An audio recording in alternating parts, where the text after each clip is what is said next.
You're listening to Nowhere to Run with Chris White on the Revelations Radio Network.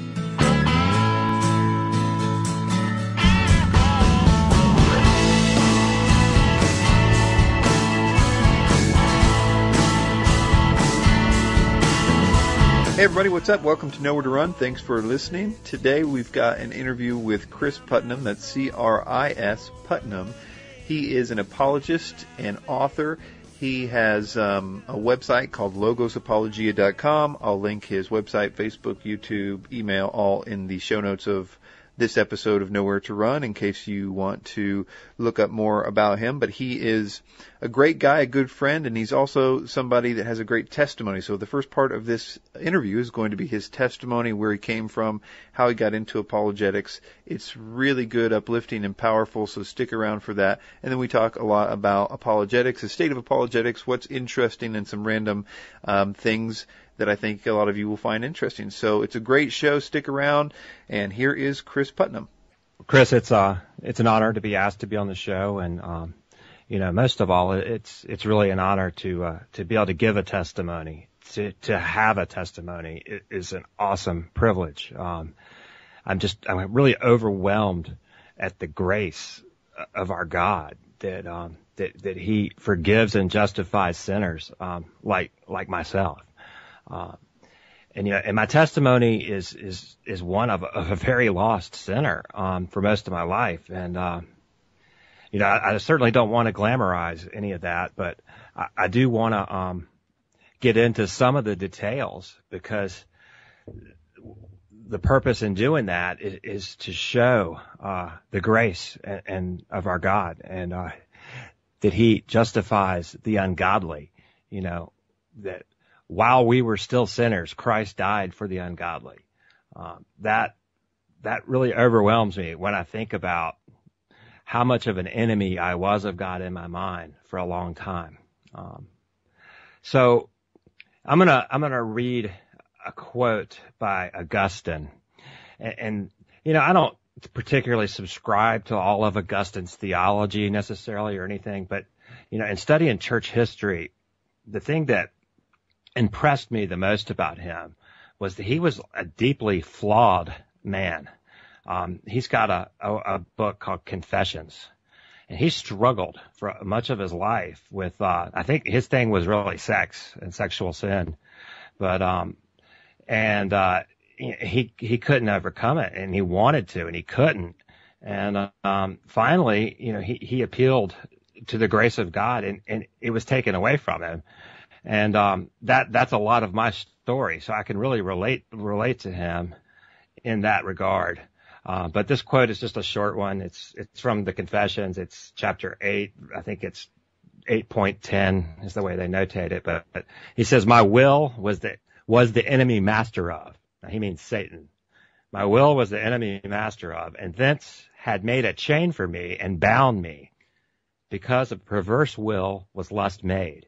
And lust indulged in became custom, and custom not resisted became necessity, by which links, as it were, joined together, whence I term it a chain, did a hard bondage hold me enthralled." Okay, that's Augustine's pre-conversion experience, and he struggled with that, and that book Confessions is a lot about that struggle. So like Augustine, for most of my young adulthood, I was not a Christian. I was a pretty bright, curious child. I asked a lot of questions. My dad was an engineer, and he was trained in science, so I learned a lot of neat things, and I had a lot of opportunities, educational opportunities. I didn't have, I wasn't poor, and I was pretty upper middle class, and but, through a sequence of unfortunate life experiences, I became really skeptical of Christianity. At times, I was openly hostile to Christianity. I thought it was nonsense, and I felt that I had really good reasons to think so. When I'd gone to a Methodist church until I was about age 4, and I still have kind of fond memories of my father hold my head up in a grapevine behind the church. And, I was like 4 years old, and I had this kind of picture in my mind of being up in the grapes, and I can still remember that. But things went downhill fast from 4 years old there. My parents stopped going to church altogether when my younger brother became ill and lost his hearing. He got meningitis, and it was misdiagnosed, and the high fever caused him to become totally hearing impaired. And I believe my parents really blamed God for that happening. My mother wouldn't stop crying. She wouldn't come out of the bedroom for, like a year. My father turned to alcohol. My family life became pretty violent and unpredictable. This was the early 70s, and at that same time, here in Raleigh, North Carolina, in the deep South in the Bible Belt here, there were a lot of faith healers on television, and they were healing deaf people. And yet God didn't heal my brother. And I even remember calling the number that was on the screen of the television and asking them to heal my brother. And of course they couldn't do anything. And I decided that it was all staged. Christianity was just a useful fiction that comforted gullible people. At the same time, my family life was growing more unstable, and my father's alcoholism was progressing, and there was some violence and things like that going on in the home. And I'm 6, 7, 8 years old during this time, and I'd already made up my mind that Christianity was a show, and that it was fake, and that the people were scamming people for money. And my dad probably reinforced those ideas, but I came to those conclusions on my own from the stuff I saw on television. And as I grew up, I showed some promise in math and sciences, but I was really attracted to the whole counterculture of the 1970s, the rock stars, Woodstock, Jimi Hendrix. That whole scene really started to have a pull on me. And I worked pretty hard at music, and I was taking classical guitar lessons when I was like 10 years old. And so I started to have these dreams of being like a famous rock guitar player. But really, in reality, I started pursuing the rock star lifestyle a lot harder than the music proficiency. And, I started to make some really bad choices. My teenage years were dominated by rebellion and hedonism. And, I started to use a lot of different substances, psychedelics and marijuana during that time.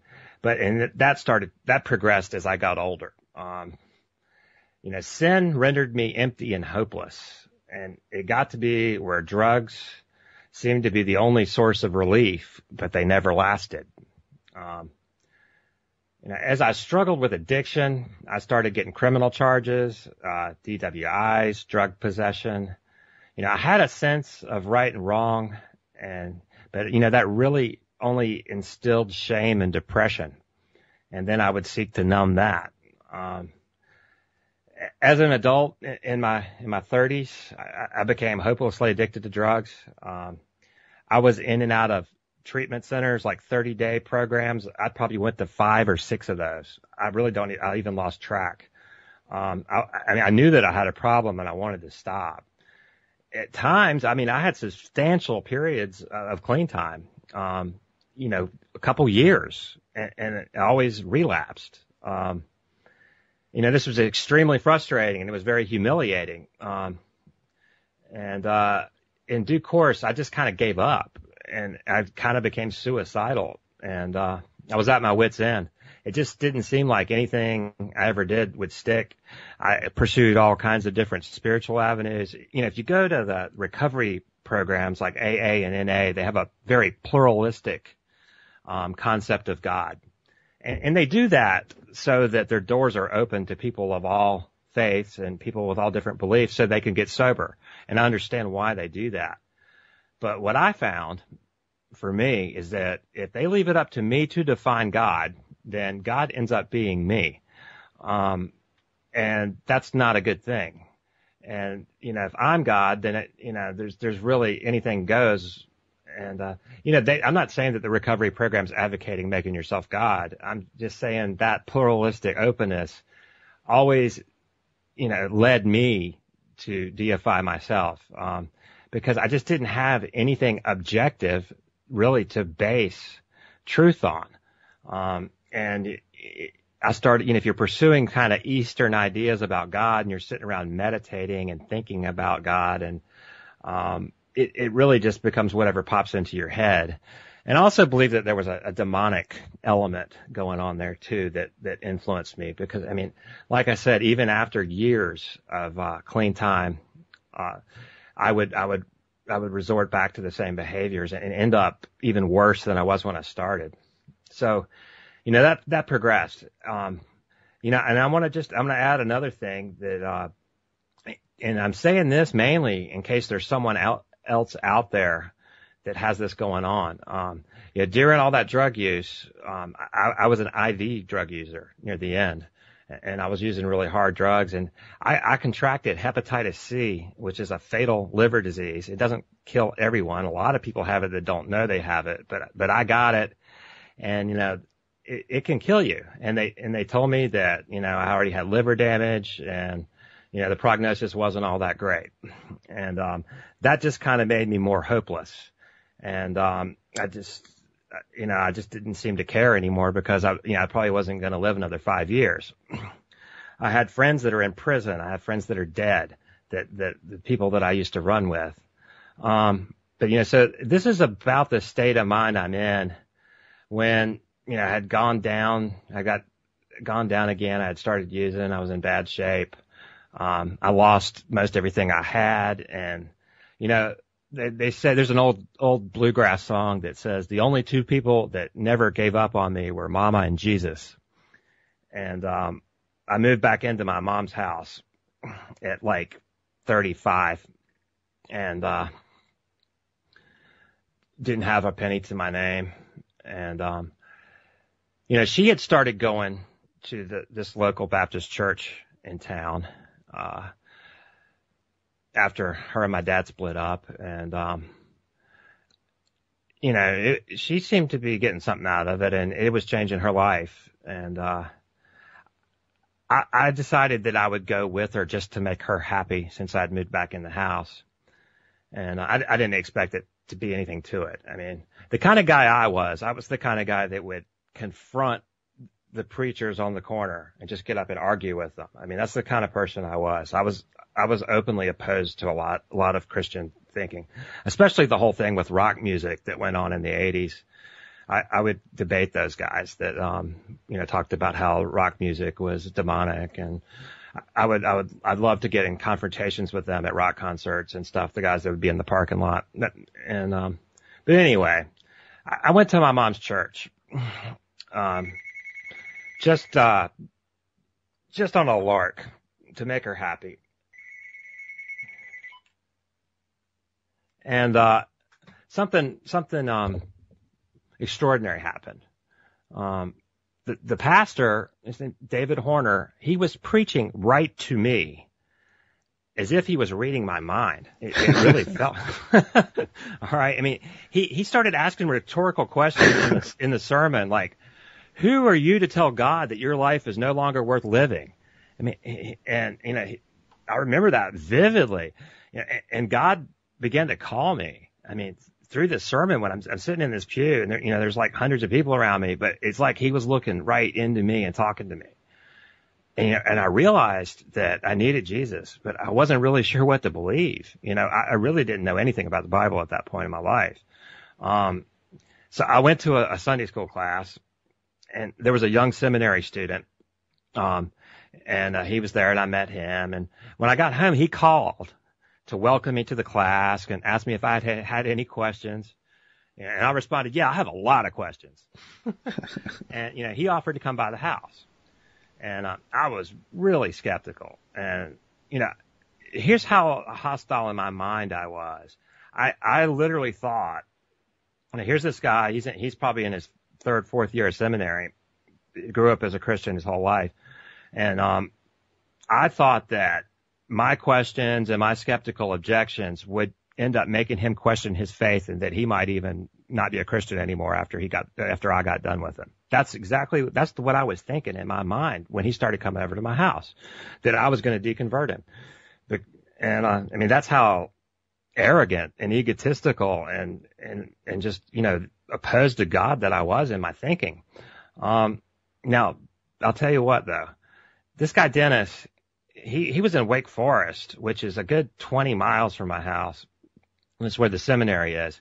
He drove over to my house every Thursday afternoon for like over 6 months, every Thursday. And we would talk about the Bible and go through the Bible. I mean, for no reason that I could figure out, it was completely blowing my mind that he even did this. But, I know today that God sent this guy Dennis to witness to me because he was really uniquely qualified to break through my skepticism. I mean, I just had a very cynical attitude. I didn't trust anyone. But Dennis was a very unusual person. See, I was expecting to see hypocrisy in his character. I was looking for an ulterior motive for him to visit me. The best I could figure, I was just a notch on his little evangelism holster, I really thought that my brilliant objections might cause him to question his faith. But he was this really mild-mannered, polite guy. I mean, he received Christ when he was like 6 years old. Dennis was holy, okay? He was really set apart. And I really haven't met anyone else like him since then. Even at church. I mean, people like him are rare. Okay, he was 32 years old at that time. He was a virgin. I mean, and he said this to me, and that blew my mind. He'd never been on a date, okay? Because he promised the Lord when he was like 10 that he wasn't going to act like he saw his older brothers acting, that he was going to wait until he was ready to get married, and then he would start dating. All right? So he was like, well, I'm about to finish seminary, so now it's time to start looking for a wife. So the class I met him in was a singles adult class at that church. So he had just joined the singles class for the first time in his life to start thinking about dating because he was about ready for ministry. I mean, and this was real. I mean, I never knew that people like this existed. I mean, this blew my mind. But yet he wasn't legalistic or judgmental, at all. Dennis would wake up at 4:00 in the morning to pray for a list of people. He kept a list of all the people he met in his life that he had evangelized and had ministered to and talked to. He kept, he had a list with 50, 100 people on there that he prayed for. He got up at 4 a.m. and prayed for this whole list. I mean, years later, I still keep in touch with him. He's out in California now, but he would tell me, I pray for you every day. And I knew that he meant it. It wasn't a platitude. So I didn't have a category in my mind for this level of genuineness. Okay. I couldn't debunk Dennis, and it didn't have anything to do with apologetics or, any facts that he threw at me. It was his character. It was the way that I saw Jesus modeled in him. All right. He didn't convince me with words. He reflected Christ, and that led me to Jesus. Dennis knew, the condition I was in. I didn't really lie to him about it. He didn't judge me.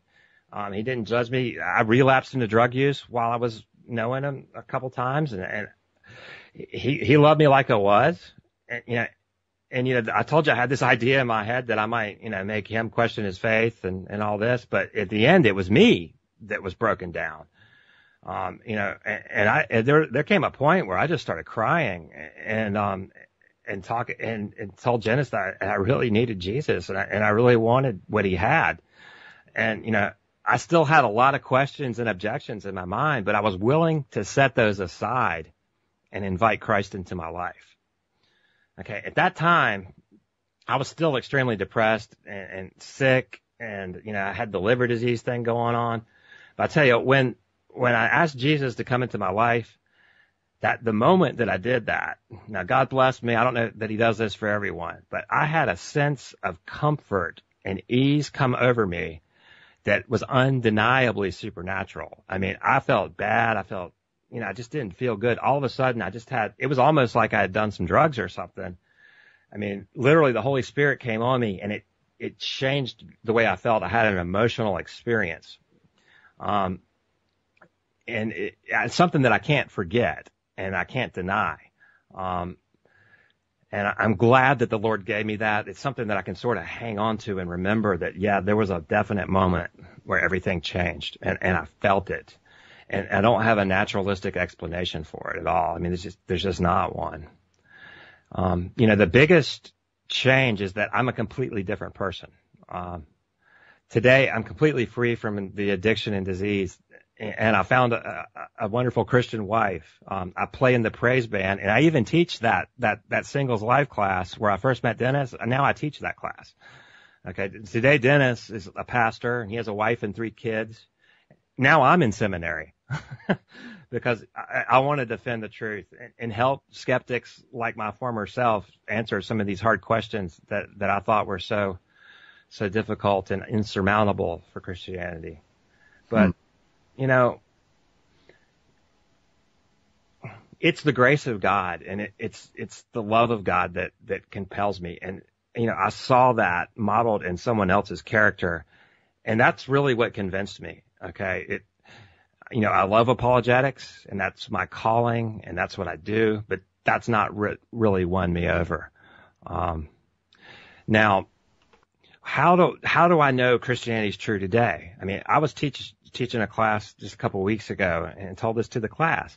I can give you really good arguments and really good evidence and, you know, good philosophical reasons to believe in the existence of God, good historical reasons to believe that Jesus rose from the dead. But if you ask me, for me personally, like if I experience doubt or any questioning in my mind, what is it that makes me hold on to my faith? And I'll tell you the truth is the difference in me, okay?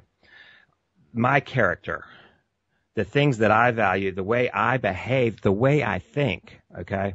I didn't do anything to change those things. Now, when I was going to AA and NA meetings, they have all these steps and, you know, things that you do. You work with your sponsor and, you know, and those are supposed to help you change. I quit going to that. You know, once I got saved and I just started going to church and learning the Bible, and I quit going to recovery meetings. I quit all of that, and I really just turned it over to God.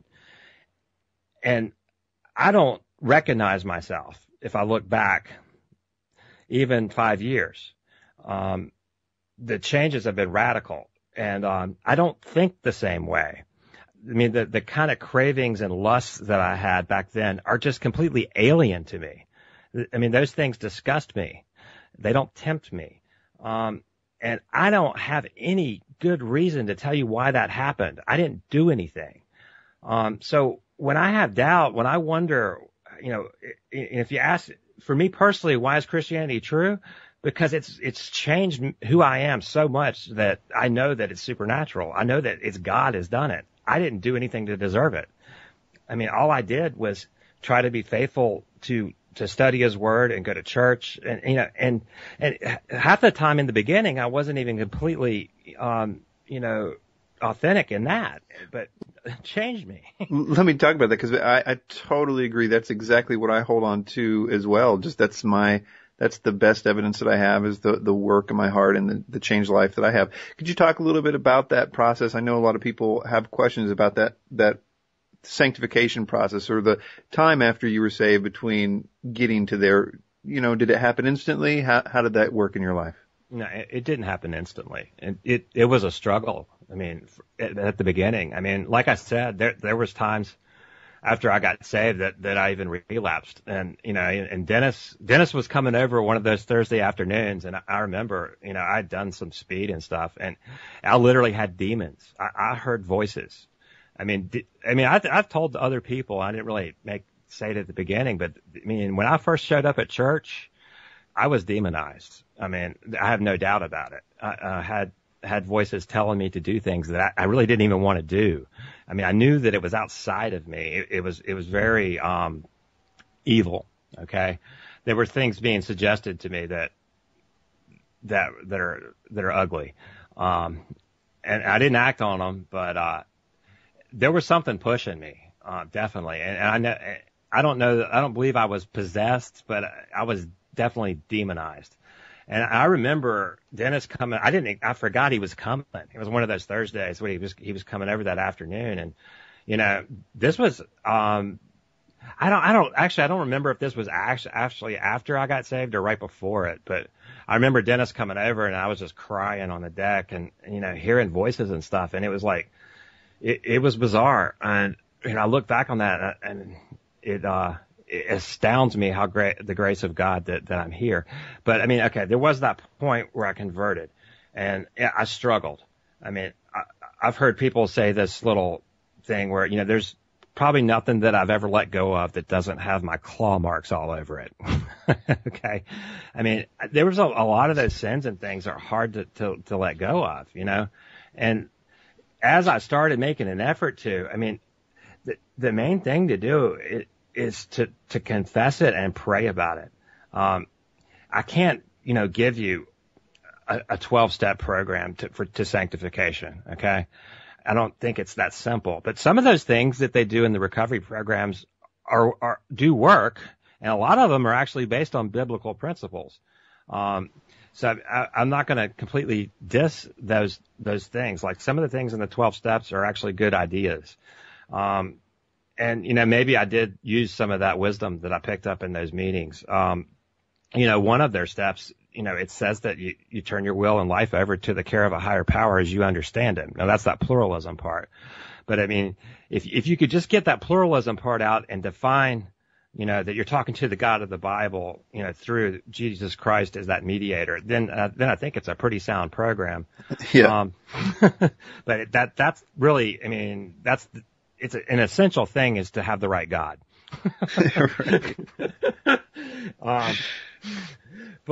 So, the recovery programs do work for people. They just didn't really work for me because the flexibility and all the pluralism and the new age stuff that's all there. Most of the people that I knew there were into new age stuff, and that's where I would go because, it's a lot easier to have a God that doesn't really care about your sex life or, in all these other issues. But I mean, sin is a lot different than addiction because sin is all pervasive. It touches every area of your life. A lot of people in recovery programs are happy just to be sober. And then it makes them a better liar. Right. But, I'm sorry for dissing that too much, but it really didn't work for me. But what has worked for me is I got involved in a local church. Okay. And I started hanging out with Christians. Okay. Now, I've recently heard you talk about how you had kind of avoided that for a while and then you started doing it. And I was really glad to hear you say that. I was one of those people that was really, skeptical about Christians and talked about how hypocritical they were. And, people at church were all hypocrites. And the funny thing is, one time I said that and somebody at church says, yeah, we are all hypocrites, but we always have room for one more. Why don't you come on down? And the truth is that if you're not a hypocrite, your standards are too low. Because we can't, and none of us can live up to the values that we should have. The values that Jesus, expresses to us, none of us do live up to those. So in a sense, if you really are a Christian, you have to be a hypocrite in a sense, because you're still a sinner. But getting involved in a local church, I mean, I didn't necessarily like those people at first, and I didn't think they liked me, because I mean, here I am, somebody that's been into all this weird stuff and in the occult, and I think they were afraid of me, some of them, and they probably should have been at first. But, getting involved there, it gave me a group of people that kind of modeled, what Christians act like. They were ahead of me, something to look at. And somebody like Dennis kind of discipled me. So it's important to have Christian friends, okay, and have somebody that is further along in their Christian walk that's willing to disciple you, okay, and a church that has, basically sound doctrine. I mean, that's important, and that could be a problem if you don't know what sound doctrine is. But I think that you need to have contact with other Christians is a really huge thing. So I got involved in a life class, and that's the one that I was talking about where Dennis was and the one that I teach now. And, and it's being accountable to other people. And then that's one thing that they do in the recovery groups, but you can get that at church and you can get that, just through Christian fellowship. So, I mean, that's essential.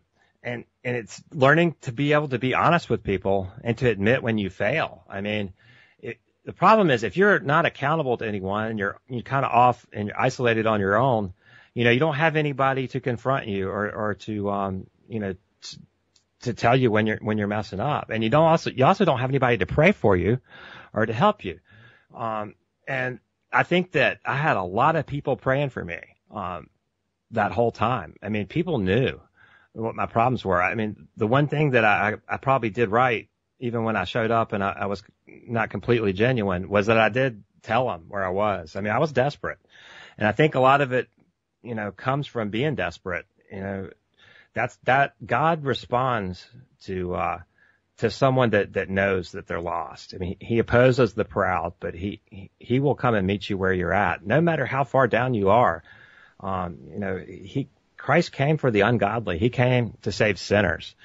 So, that is the big message that I want people to get from their testimony. And I'm hoping, that there's somebody out there listening that has had some of these problems or has had, maybe the hepatitis C. And just to tie that up, about 5 years into my conversion, a friend of mine said, why don't you call, he actually works at the Duke lab. He says, why don't you call over at UNC? They're doing a study on this new drug, and maybe you can get into this study. And I didn't get into that study, but I called them, and they actually got me into a program there. I didn't have to pay a dime, not one penny. And I got like $50,000 worth of treatment with interferon. And it wiped out the hepatitis C completely. I'm completely clean of it now. It's gone. And my liver's fine, and I'm completely healthy. That doesn't happen for hardly anybody, and a lot of people can't even afford that treatment. And it was pretty miraculous the way that happened. I don't really have an explanation for that, other than the grace of God. I mean, I'm completely clear and free of that. Now, I wanted to share something about that time. That interferon treatment that I was on, it makes you extremely sick.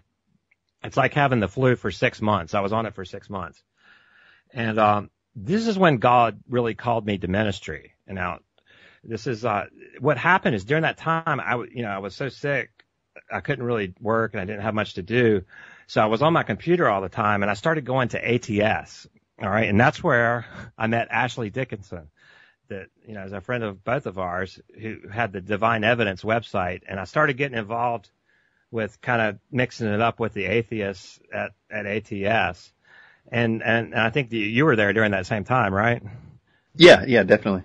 Yeah. And so that's really what started getting me into more of the apologetic stuff. Was during that time I was kind of locked in my room. I felt bad, and and God started working on me. Through a lot of Ashley's work, I started seeing, all these good reasons to believe in the resurrection, and, a lot of facts and stuff like that I didn't know. And so I had this whole 6-month period where I just absorbed all that, and I started getting it. And God really called me during that time. And, that's when I really got a passion for apologetics. And, from that point, as soon as I got better and I was, had a clean bill of health and all that, I started, I finished up my undergraduate degree at Liberty Online, which is a great resource. You can actually, do a college degree on the internet. And I took all religion courses and Bible courses, and that gave me a pretty good foundation.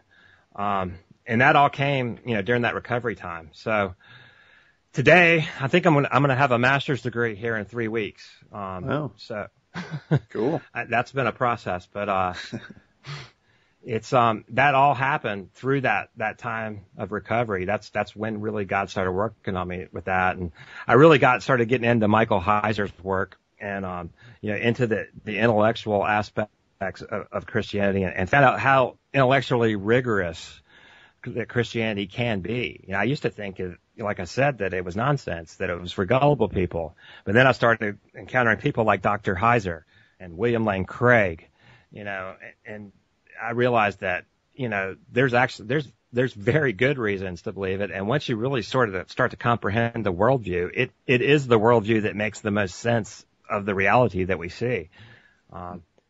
Let's transition into that, with your website now, Logos Apologia, I guess is how it's said. I say apologia. Is it? Okay, yeah, cool. I mean, the Greek word, it's the Greek word where apologetics comes from. But yeah, it means defense, to give a defense. But yeah, I think apologia is closer to the correct pronunciation. Well, what's your vision for the blog or and the videos, your videos too? Where are you at with that, and where do you want to go with it? Well, the videos started, I had a different channel called Big Whammy Rocks or something. I started that during that time that I was on ATS, during that 6 months when I was so sick. I started making YouTube videos. But, and I kind of switched off to that channel and started the Logos Apologia YouTube channel and started trying to elevate the quality of my videos and more the thinking behind them. Some of the stuff that I did on the other channel was a little wacky, but I started to get a little more educated about the arguments I was using and stuff. So I changed channels. But, the main vision that I had, when I started the Logos Apologia channel was, just to provide evidential arguments for Christianity, to show that there are good reasons to believe it, that, it's not just based on feelings. There's this whole, a lot of my response was to the new atheist movement. And that's what I encountered over at ATS, during that 6 months, as I ran into all these hardcore atheists and, and they challenged me.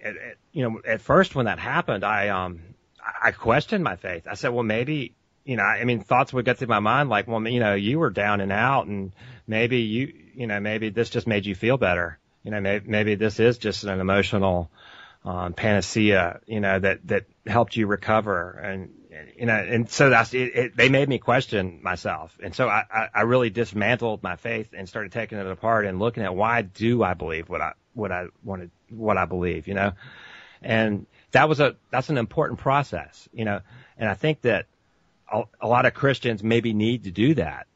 Because, if you just grow up believing it because your parents told them it's true, and that'll work for you. I mean, it is true. So that's fine. But, if you don't really know why, when you get in a bind or you get put in a corner by a skilled skeptic, you're in trouble. And I'm glad that happened to me because, I really did start thinking through it carefully. And then I started reading books by like Francis Schaeffer and, I started finding, some things out learning about philosophy. And,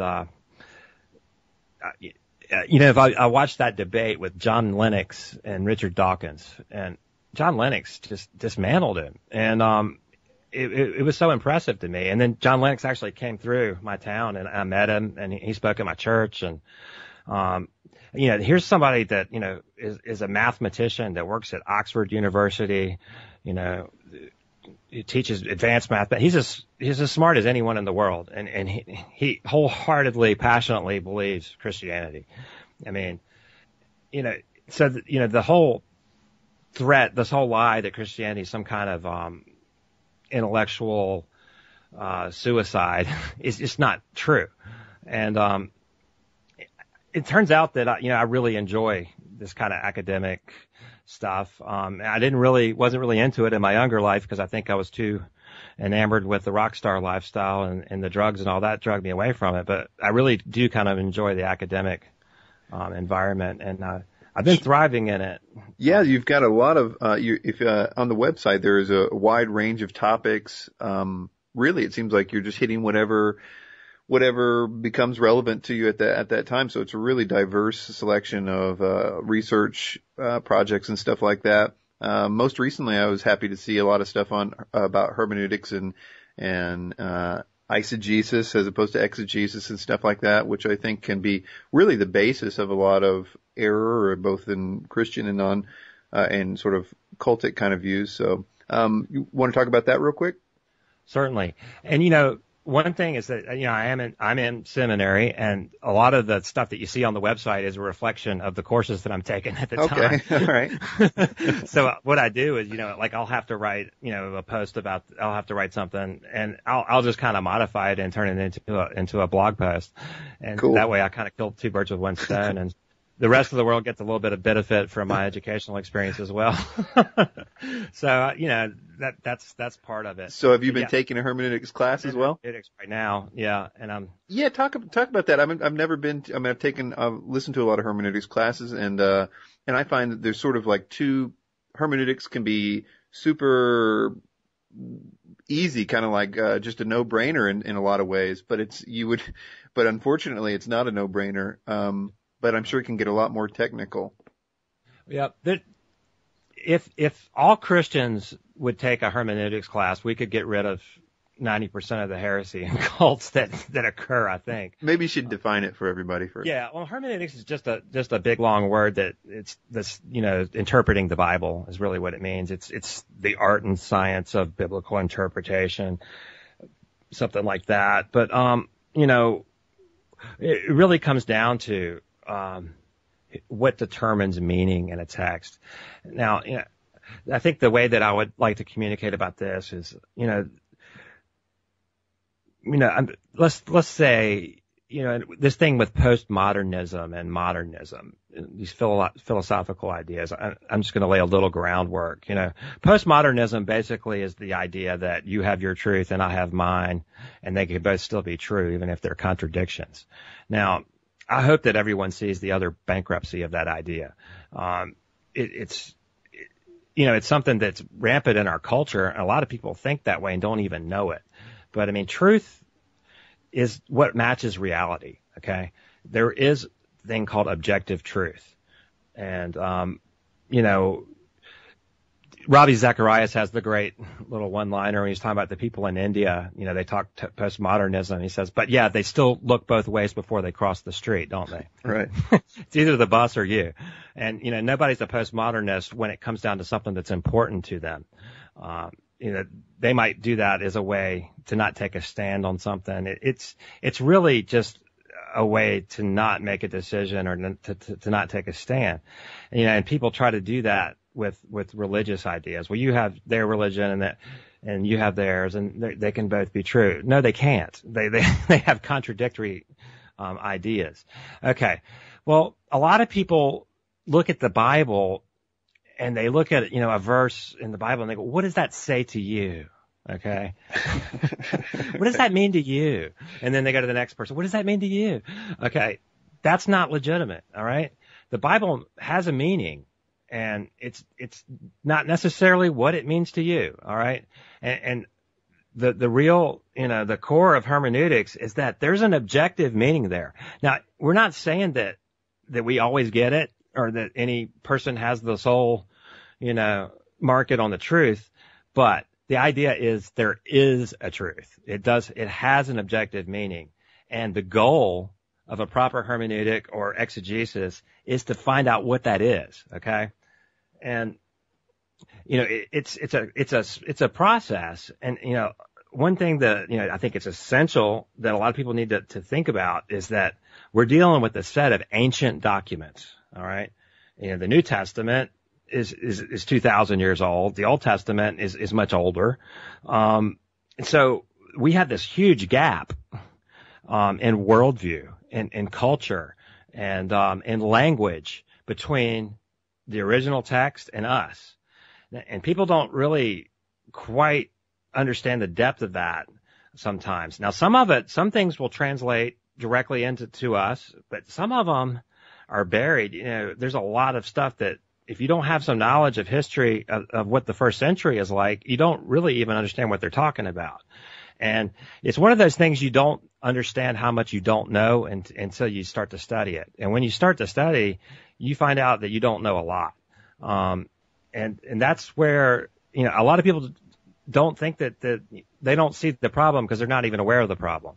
Some of the things that you read in Scripture they sound one way in English, but if you understand what the first century context was in the culture, sometimes it's not quite what you think it is.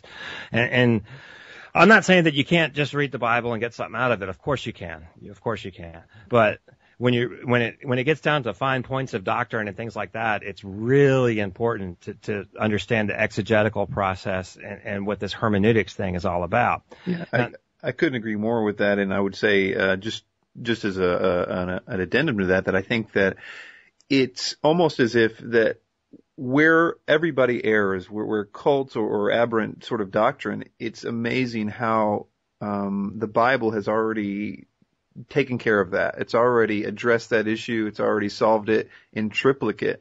And as long as you are applying a good hermeneutic to it, then you can find all that the Bible has always done that. But the problem is a lot of times, and in every case, I'd say where somebody has an aberrant view, it's that they took what the Bible clearly says and they say, it doesn't actually say that. It says this. And when you cross that Rubicon of saying, well, yes, it says that, but what it means is blank, then that's when the error comes in. That's why hermeneutics is so important. And I've got just so much stuff here that I'm interested in on your site. We could go a lot of different places here.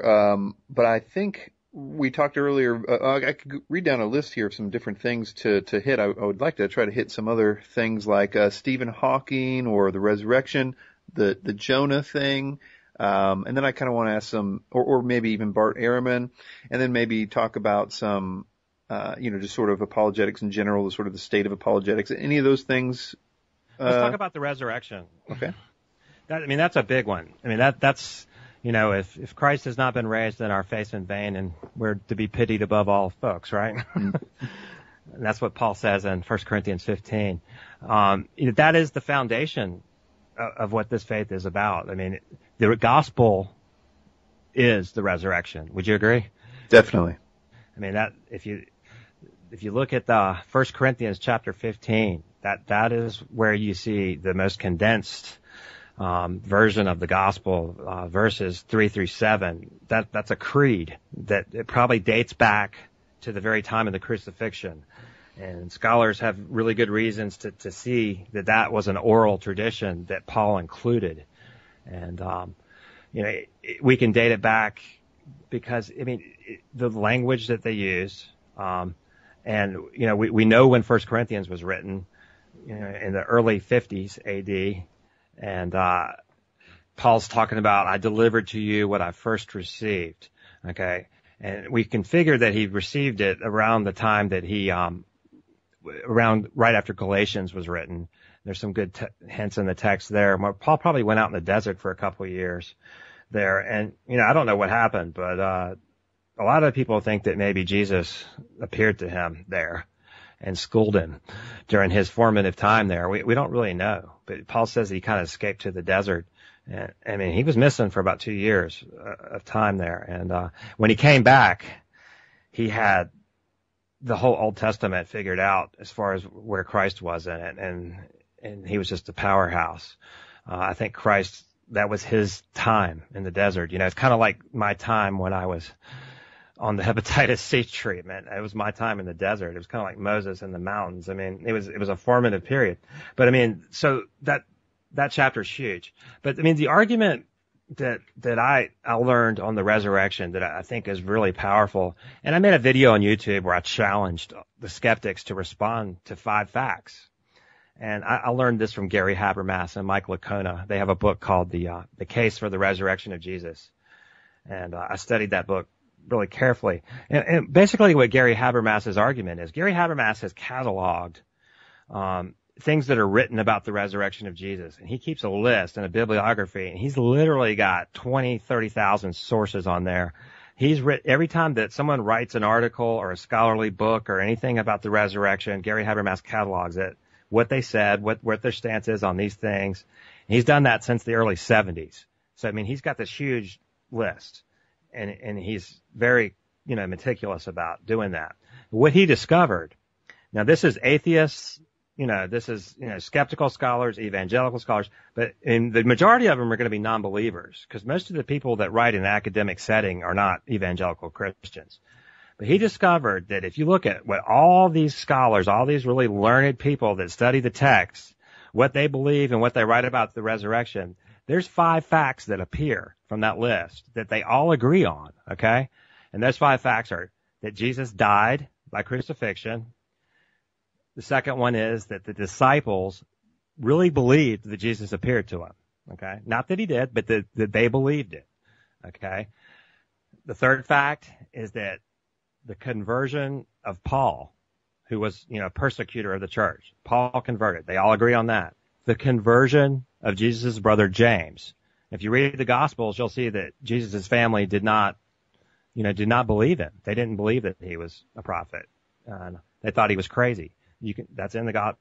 So they all agree that James converted, because we have James end up being a leader in the Jerusalem church, and he even appears in Josephus. And they all agree that the tomb was empty.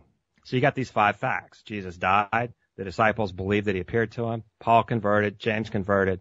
There was an empty tomb. So, even your atheist scholars, they all believe that. Now, so if these 5 facts are something that they all agree on, you have to be able to explain away those 5 facts with an alternative thing. If you believe that Jesus didn't die from the dead, how can you explain these 5 widely agreed on facts apart from him raising from the dead? Well, the thing that's really interesting is that you can't. And the book really will take you through how that works. But, skeptics will come up with all kinds of reasons to explain away this evidence. Somebody stole the body, the swoon theory. But, all these theories, you can demonstrate that they fail to explain all 5 facts. They might explain 2 or 3 of them. They might explain 4 of them. But there's no alternative skeptical theory that explains all 5 coherently. And that's the important thing. People can claim that it does, but you can demonstrate that their arguments are incoherent. And so it's a really powerful argument, and I was really impressed with it. So I threw it up there on YouTube, and I challenged all the atheists to come up with skeptical theories. And, the best one, I would give them a book. And I had 2 books that I was going to give away. I gave away the case. What did I give away? Let's see. I'm trying to remember now. I gave away 2 books. I gave away the case for the resurrection, and I don't know. I gave away another book. Oh, the case for the real Jesus by Lee Strobel. That's one where he goes into the whole Jesus myth thing and all that. I gave away that one. Oh, I gave away Anthony Fleur's There Is a God, his conversion story, because he's kind of I figured an atheist might actually get more out of that book than anyone else. So I gave away those 2 books were the prizes, and and at the end I picked 2 winners. One was a Christian who actually defended the resurrection, and the other was a deist who denied it, and he came up with the best story, trying to explain away the evidence. And basically his story was that necromancers stole the body. But at least he tried to account for all 5 facts.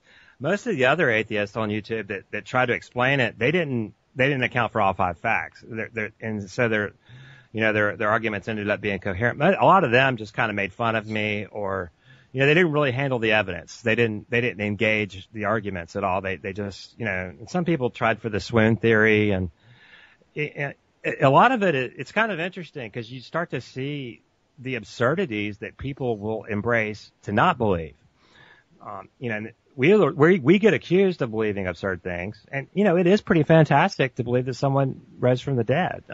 You have to. I admit that. That's what makes it awesome.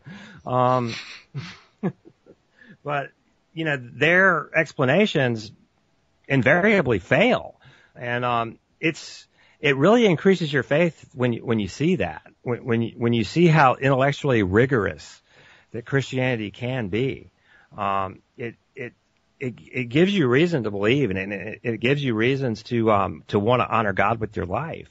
It's not easy to offer your life as a living sacrifice. It's not easy, to submit to authority. A lot of my instincts are against that, but, when I'm really conscious that this is real, and I have good reasons to believe it, it's a lot easier for me to do those things. So, but let me hit you up with some general kind of questions about, I don't want to sort of say what's the most important thing to deal with, but there's so many different avenues, like, the creation evolution thing, or basically the intelligent design thing as well. Or is it just the new atheism thing in general, or is it Bart Ehrman and questioning the authenticity or of the text or whatnot?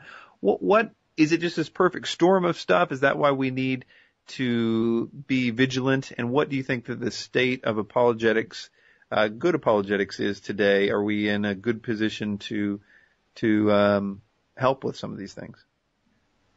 Well, the state of apologetics is good, and it's getting better. And you know what? I give the new atheists all the credit for that. And I'm really grateful for them. I kind of like atheists, and I'll tell you why. I'm a lot more sympathetic to atheists than I am postmodern people and New Agers. And here's why. I mean, atheists believe in reason and they believe in logic and they think coherently most of the time. I mean, like I said, sometimes sin will cause a lot of people to say nonsensical things, and a lot of atheists do.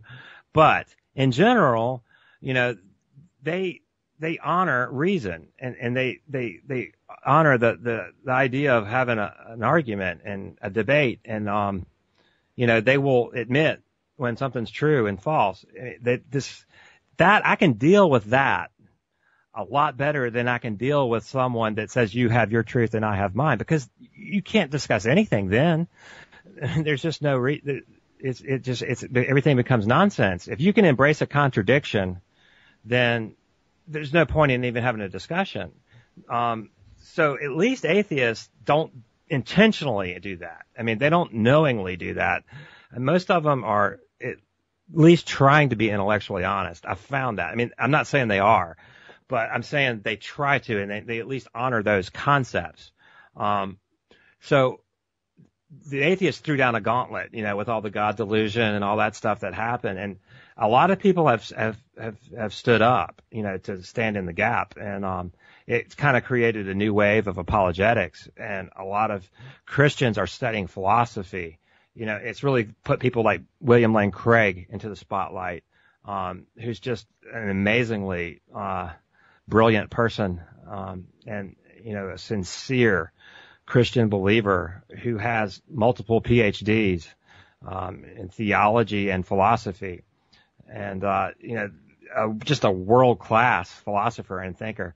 And, in philosophy, there's a man named Alvin Plantinga. If you're not familiar with philosophy and you want to see the very peak, the very best of Christian critical thinking and philosophy, look into Alvin Plantinga. Amazing person.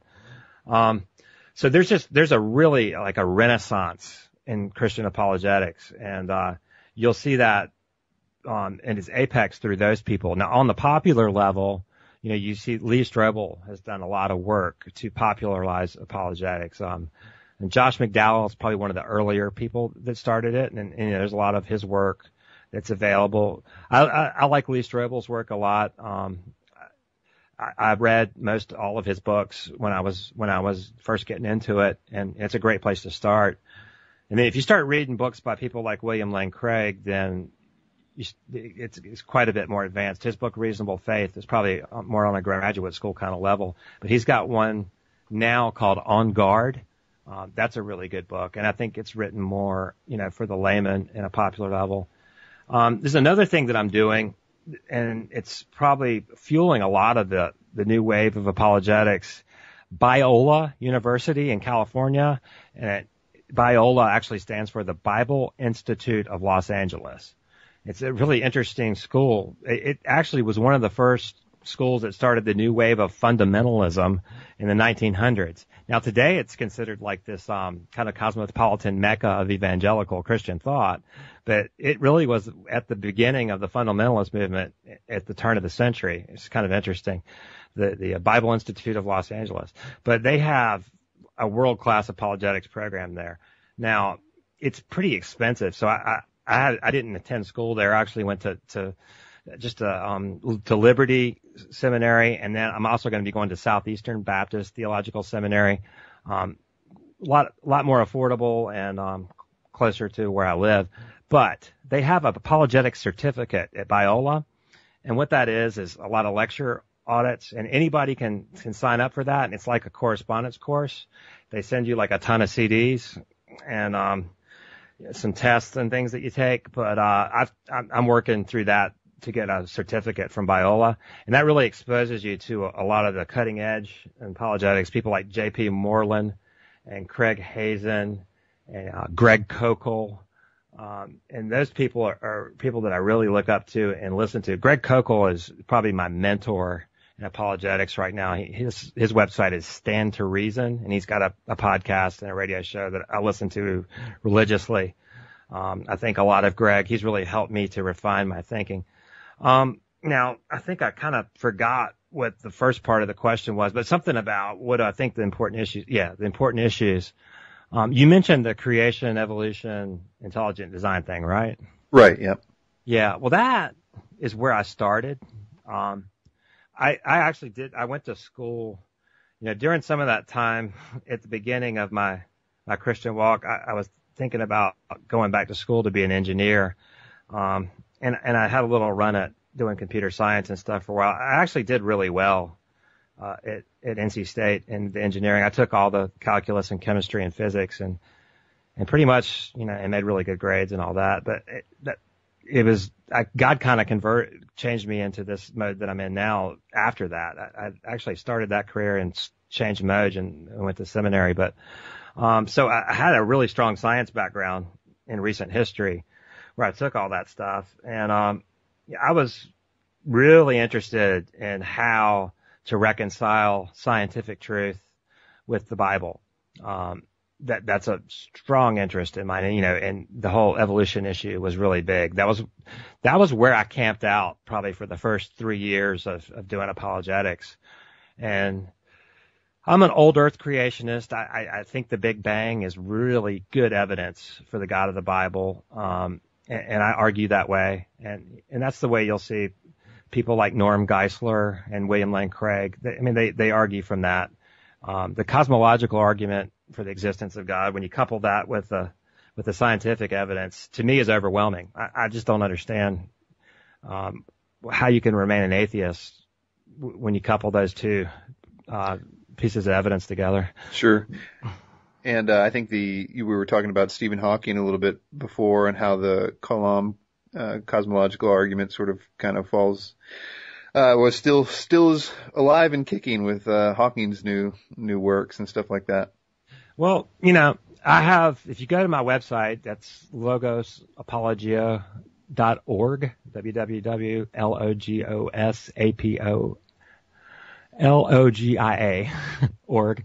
There's a post called Stephen Hawking's Descent into Futility, and there's a YouTube video that I made for that. And, what Hawking did, I don't know if you've read his books, he had a book out years ago called, A Brief History of Time. And a lot of people thought that he was a theist, because in that book, Hawking talks about, well, if we discover the grand theory of everything in physics, then we'll have, understood the mind of God. He would make all these statements and invoke the name of God in that book. And, so a lot of people thought that he believed in God, but actually he didn't really at all. It was kind of more like this deist idea, but it wasn't even that. I think he was just kind of using it as a colorful, metaphor. 'Cause his latest book, has come out, and it's called The Grand Design. All right. And it created quite a little stir. And he basically came out and made a statement that because there's a law such as gravity, the universe, I can't remember exactly. Okay, the universe can create itself out of nothing. Okay. Let me see. I'm going to look it up on my website so I can see if I can find the exact quote. Here we go. Let's see. Yeah, just as you're looking that up, the issue there, of course, is the age-old problem is that nothing comes from nothing. And so, as William Lane Craig often says, if it's to believe that something comes from nothing is literally believing in magic. It's like why not as he says, root beer or bicycles or whatever else he says there. Yeah, here it is. Okay, this is the exact quote, and I'm going to read it. This is from Stephen Hawking's book, The Grand Design. Because there is a law such as gravity, the universe can and will create itself from nothing. Spontaneous creation is the reason there is something rather than nothing. Why the universe exists, why we exist. Okay. All right. Now, it doesn't take a degree in philosophy to see that this is totally intellectually bankrupt. The universe created itself. Okay, that concept right there is logically incoherent. To create yourself, you would have to exist before you existed. Okay? That's what you call logically incoherent. So here we have a brilliant man, undoubtedly brilliant, but he wrote this in a book, okay, and it's there for all to see. And there's no way to defend that. That's incoherent. I'm sorry. The universe you can't create yourself. Right, and even if you had gravity, for instance, gravity is it's not as if nothing is philosophically nothing. Nothing is nothing. It's not something. Right. Right. Yeah. Because there is a law such as gravity, the universe can and will create itself from nothing. Okay. That presupposes that gravity existed in that state of nothingness. Gravity is part of the universe, right? I mean, Hawking knows as well as anyone that the way the mathematics works for the Big Bang cosmology is that there was a point in time where there was no time. There was nothing. There was no laws of physics. Gravity didn't exist. Nothing did. I mean, that's what nothing is, like you said. Now, Hawking, I mean, his claim to fame, what really made him a famous physicist, happened, I think, in 1971. It might have been 71 to 73. But him and another physicist, Roger Penrose, wrote a paper that they won a big prize for that calculated, the Big Bang back to the origin. And what you get is zero. I mean, it doesn't start. I mean, what they try to say now is they presuppose a singularity or, all these, kind of nebulous points, all these weird ideas. They don't want it to be nothing. Well, antimatter and matter reacted, and that created it. But, I mean, there was no antimatter and matter. I mean, the mathematics take you to a point where there's nothing, okay? And then something happens, and then there's everything. It is funny, Chris, when you start to look into the different ideas at this point, like maybe there's multi-universes and stuff like that, but you're just pushing the problem further back in space. You've got to define where do those universes come from. And it's almost like, okay, wait a minute. These guys are supposed to be the smart guys, and this is not smart. Yeah, it's not. And, the thing that's interesting is when Hawking's book came out, and the post that's on the website where I'm discussing this idea, is I was reading a book by a Christian theologian, A.W. Tozer, and I highly recommend him. Anybody that wants to get a little sampling of theology written pretty much to the layman, but his book is called The Knowledge of the Holy. And, I was reading that book right when this controversy started with Hawking's new book. And, I'd like to read the section that really stood out at me. It's in my post here, so I'm going to read it, but it nailed it to, right in my mind what was going on. It says, one cannot long read the scriptures sympathetically without noticing the radical disparity between the outlook of the men of the Bible and that of modern man. We are today suffering from a secularized mentality. Where the sacred writers saw God, we see the laws of nature. Their world was fully populated. Ours is all but empty. Their world was alive and personal. Ours is impersonal and dead. God ruled their world. Ours is ruled by laws of nature, and we are always once removed from the presence of God. And what are these laws of nature that have displaced God in the minds of millions? Law has two meanings. One is all external rule enforced by authority, such as the common rule against robbery and assault. The word is used to denote the uniform way things act in the universe. But this second use of the word is erroneous. What we see is simply the paths God's power and wisdom take through creation. Properly, these phenomenon, not laws, but we can call them laws by analogy with the arbitrary rules of society. So science observes how the power of God operates, discovers a regular pattern somewhere, and fixes it as a, quote, law. Uniformity of God's activities in his creation enables the scientist to predict the course of natural phenomenon. The trustworthiness of God's behavior in his world is the foundation of all scientific truth. Upon it, the scientist rests his faith, and from there, he goes on to achieve great and useful things in such fields as navigation, chemistry, agriculture, and medicine. Okay, yeah, that just encapsulates what's going on with Stephen Hawking. Don't you think? Absolutely. That's a good book, too. It really is. Well, let me just try to wrap it up here and ask you, I guess, number one, what is the way that people can support you? What is it? What's the best way to get updated with your material, and just how would you recommend people finding your stuff?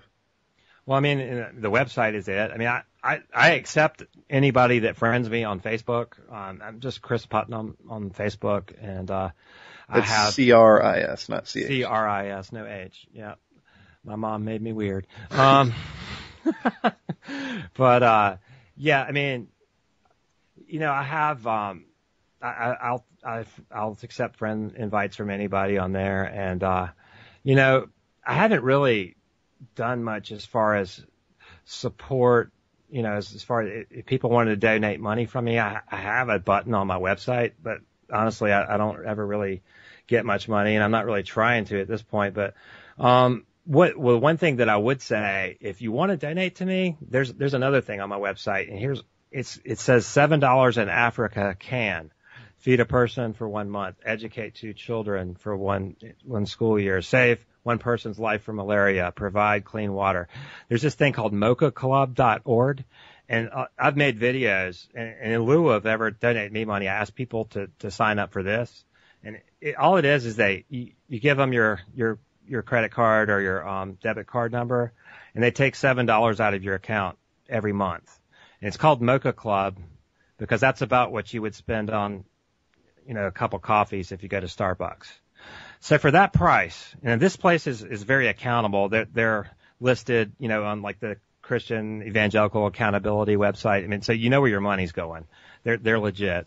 But you can look at the website yourself and verify all that. But I mean, literally, you can save somebody's life and put a kid through school and give people clean drinking water for the price of drinking 2 coffees a month. And I do it. I mean, you don't really even notice the money's missing once a month, and you literally are making a huge impact in somebody's life. So I would encourage, if you want to, I have a team, and it's like, I think it's the Logos Apologia team for Mocha Club. If you go to my website, there's right under where I have a thing for Liberty Seminary, there's a thing that says $7 in Africa can. If you click on that, you can go join my Mocha Club team, and you can help improve the lives of some people that don't have all the advantages we have. I mean, we have so much, and we don't even really recognize it. I mean, I can't believe there's people that don't have clean water in the world, but there are millions of people that don't have clean water that get sick and die just because they don't have water. It's a kind of crazy the way this world is, that kind of thing goes on when we have all the luxuries that we have, but it's real. So that I would really appreciate it. Anybody that would join my team there. That's really what, cool. As far as support, that's what I would like. But as far as keeping up with me, the website is it, Facebook, but mainly the website, my YouTube channel. Okay. And I'll put links of all that stuff in the show notes on my website too of this episode. And I guess that's it. Thanks for sharing your testimony with us. Thanks for all the information. I want to encourage everybody to check out all your sites. And I guess that's it. Thanks a lot, Chris. Thank you so much, Chris. No problem. Thanks for listening to Nowhere to Run. You can download all of the archives to this show and others I've done for free at nowheretorunradio.com. Your prayers and donations are needed and appreciated. You can partner with me to reach many more people with discipleship, apologetics, and the gospel. Go to Nowhere to Run Radio to help support this ministry. Thanks for your time.